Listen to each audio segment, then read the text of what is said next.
So yun mga boss, andito tayo sa rooftop ng kanilang simbahan mga boss.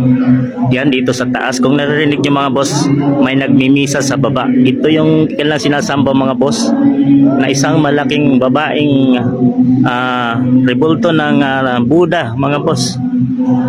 Ayan, dito sa taas. At may mga rebulto na paikot mga boss. Ayan, nakikita nyo, ang daming mga rebulto mga boss. Ayan, nasa paikot siya. Yan dito mga boss. At hanggang doon. Doon na yung Buddha na sinasamba. Mayroon pa doon sa taas mga boss. Yan. Talagang makulay at maganda dito sa taas mga boss.